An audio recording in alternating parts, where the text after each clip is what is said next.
તમામ મિત્રોને જય માતાજી। આજના આપણા બ્લોગમાં તમને હું માર્ગ બતાવું છું,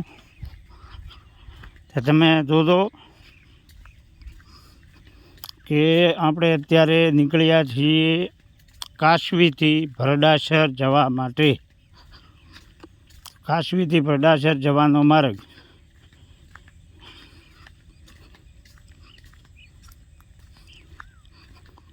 તો અમારે માર્ગ કેવી રીતનો છે શેર છે, આની અંદર હેડવાનું આવશે। અને આ માર્ગ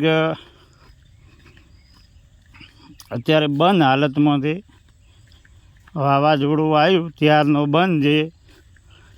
વાવાઝોડું આવ્યાને લગભગ ગણતરી મારો તો 1.5 મહિના જેવું થઈ ગયું, પણ હજી આ માર્ગ કોઈ સરકાર કે કોઈ તંત્ર કે કોઈ ચાલુ કરાયો નથી।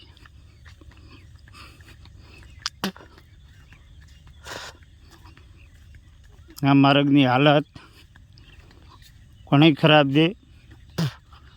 પંચાયતમાં કીધું, સરપંચને કીધું કે થોડી રેતી નંખાવો, એના આગળ ભાગ આવેલો છે તો હું તમને બતાવું કે થોડી રેતી નંખાવો અને માર્ગ ચાલુ કરાવો। પણ દેખો પાણી પડ્યું, આ અહીં ખાડ છે, તો નથી તો કોઈ સરપંચ કે નથી કોઈ તંત્ર ધ્યાન દોરતું આ વાત ઉપર, કે નથી આ માર્ગને રિપેરિંગ કામ કરાવતું કોઈ।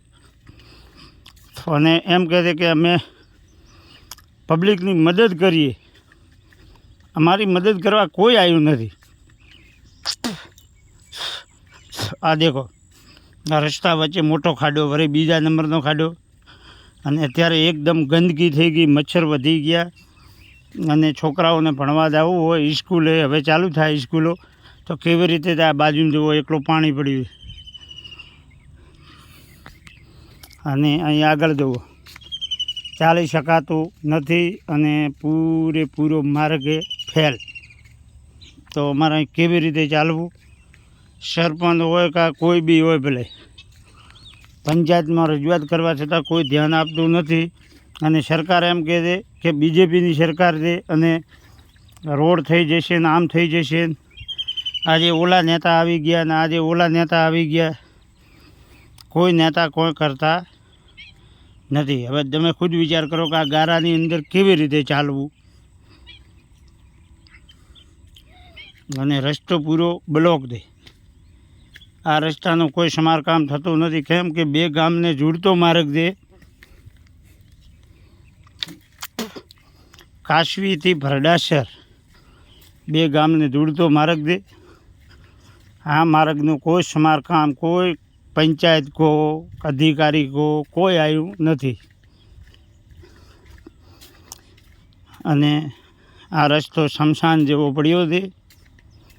તો ભાઈસણોને મારી વિનંતી છે કે આ વિડીયો આગળનો આગળ શેર કરો, તો ક્યારેક અમારે આ માર્ગનું સર્વે થાય અને માર્ગ બની જાય, કેમ કે હજી સુધી કોઈ સરકારી અધિકાર અહીં આવ્યો નથી, કે નથી કોઈ નેતા આવ્યા, નથી હજી સુધી કોઈ સરપંચ આવ્યા, કોઈ આવ્યું નથી। તો તમામ મિત્રોને વિનંતી છે કે આ વિડીયો આગળનો આગળ શેર કરજો। જય દ્વારકાધીશ, જય જોગમાયાની।